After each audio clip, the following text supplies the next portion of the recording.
Hola, buenas, me presento, soy Mikel Arrizabalaga, R1 de Cardiología, y en este vídeo de algoritmos diagnósticos vamos a hablar sobre la hipoacusia. Cuando hablamos de la hipoacusia, al final lo que estamos hablando es de un trastorno sensorial que nos va a impedir escuchar una serie de sonidos, y esto va a repercutir directamente en el lenguaje y en la comunicación.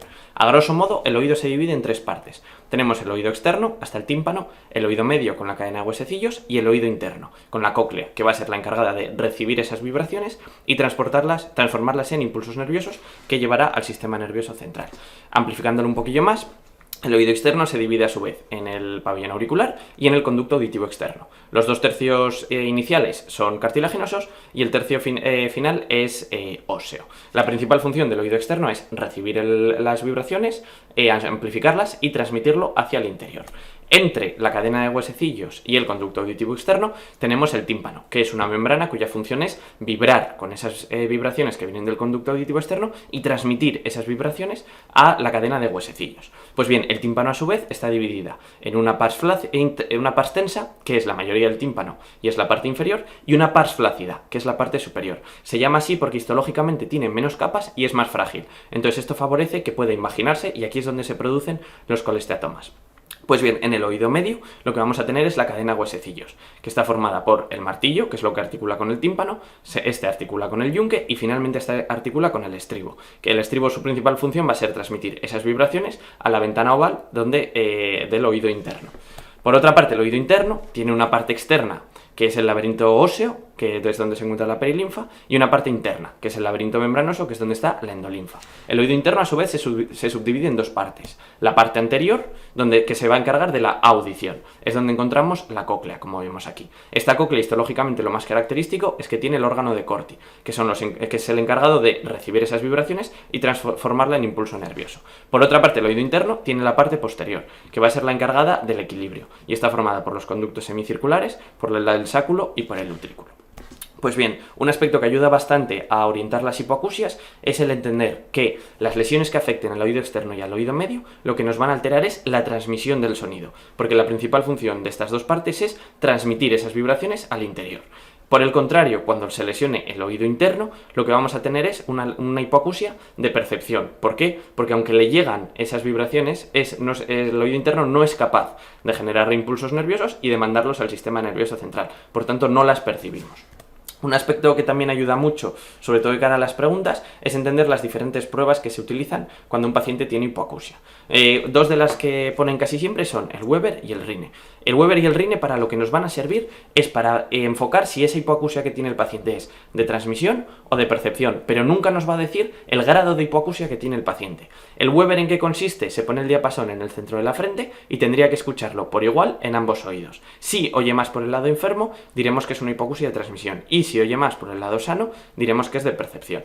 El Rhine lo que hace es comparar ambas vías. Pone el diapasón primero en la mastoides, es decir, la vía ósea, y luego lo separa y lo aleja un poquito del oído. Aquí lo que está comparando es la vía aérea. Entonces, hablaremos que el Rhine es positivo cuando se oye más por la vía aérea, que es lo normal. En ese caso, el paciente lo que tendrá es una hipoacusia de percepción.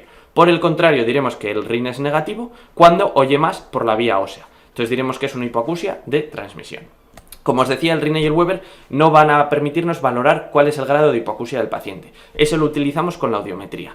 La audiometría tiene dos partes. A nivel vertical lo que se encuentra son los decibelios y a nivel horizontal son los hercios, que es la frecuencia del sonido. Cuanto mayor hercios tenga el sonido, quiere decir que es más agudo. Es decir, esto es grave y esto es agudo. Una persona normal tiene que oír entre 10 y 20 decibelios la mayoría de las frecuencias. Y hablaremos de hipoacusia cuando esté por debajo de 20. Entre 20 y 40 hablaremos de moderada, de entre 40 y 60 una hipoacusia media, entre 60 y 80 acusada, y ya por debajo de 80 es una hipoacusia muy acusada. Pues bien, es importante entender estas dos audiometrías.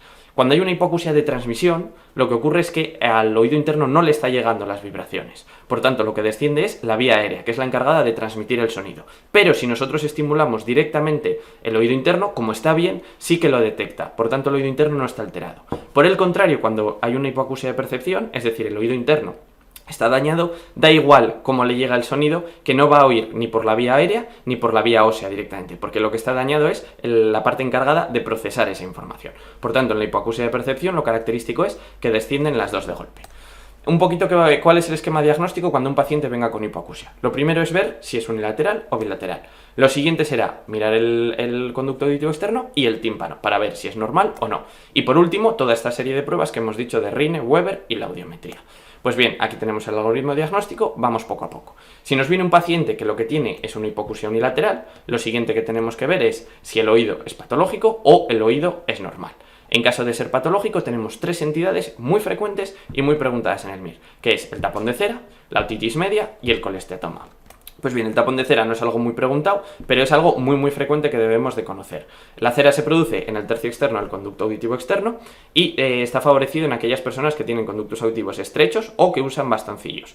¿Cuál va a ser la clínica? Una hipoacusia de transmisión indolora que a veces sí que nos puede dar un poco de acúfenos y lo que hay que hacer es retirarlo ya sea con instrumental o con agua. Y esto sí que es importante, si hay una perforación en el tímpano jamás tendremos que hacerlo con agua. La otitis media secretora sí que es una entidad que han preguntado mucho en el MIR y que hay que dominar bien. Hay que recordar que es la causa más frecuente de pérdida de audición en el niño y que por lo que se produce es porque hay una alteración en la ventilación del oído medio, es decir, en la trompa de falopio. Todo aquello que obstruya una trompa de falopio va a favorecer al final una otitis media secretora. Causas frecuentes, la hipertrofia adenoidea en el niño, la otitis media aguda favorece que posteriormente aparezca una otitis media secretora y, muy importante y muy preguntado en el MIR, el cáncer de cabo. Un adulto que tenga una otitis media secretora, siempre vamos a tener que descartar un cáncer de cabo. ¿Cuál es la clínica de la otitis media secretora? Va a ser un paciente que tenga una hipoacusia de transmisión, indolora, que puede ser uni o bilateral. Y lo más característico cuando miremos el tímpano es que lo veremos o bien retraído o bien abombado, lo que se dice ambarino, como se ve en esta imagen de aquí. Aquí tenemos algún ejemplo. En el MIR del 2011 hablan de un niño que se lleva la mano al oído pero que no tiene fiebre y no tiene signos inflamatorios. Miramos el tímpano y ¿qué es lo que vemos? Un tímpano sonrosado amarino. ¿Qué es lo que tiene este paciente? Una otitis media serosa. Y aquí le han dado la vuelta. Nos dicen que si un adulto tiene una otitis media secretora y una adenopatía cervical, ¿qué es lo que habrá que hacer siempre? Mirar el cabo, porque lo más probable es que tenga un cáncer de cabo. Todo aquello que obstruya la trompa de falopio va a favorecer una otitis media. Luego, otra de las entidades más preguntadas en el MIR es la otitis media colesteatomatosa. Es una forma de otitis media crónica que se produce por una invaginación del epitelio queratinizado en la pars flácida que hemos dicho antes, la parte superior del tímpano. Aquí tenemos un esquema de cómo se ve, se introduce en el oído medio y, aunque no se considera un tumor, este epitelio queratinizado se va comiendo el hueso y va siendo una lesión destructiva a nivel local. La clínica característica va a ser una hipoacusia de transmisión que se va a acompañar de otorrea fétida, pero ojo, no va a tener otalgia como en las otitis medias agudas. Y lo que es importante recordar es que en la otoscopia veremos una perforación timpánica marginal, como vemos aquí, y que la prueba de elección es la resonancia magnética de difusión. Aquí tenemos un ejemplo, nos hablan de una mujer que tiene otorrea desde la infancia, sin otalgia, pero con una hipoacusia de transmisión. Le hacemos una exploración y ¿qué es lo que vemos? Una perforación marginal, esto ya es casi patognomónico, con restos de supuración. Lo que nos están describiendo es un colesteatoma. Pues bien, cuando lo que nos viene es un paciente con una hipoacusia unilateral, miramos el tímpano y vemos que es normal, lo siguiente que tenemos que descartar es que no tenga ni vértigo ni síntomas neurológicos. ¿Por qué? Porque si tiene vértigo o síntomas neurológicos hay dos entidades muy importantes que hay que descartar, que son el neurinema del acústico y el síndrome de Meniere.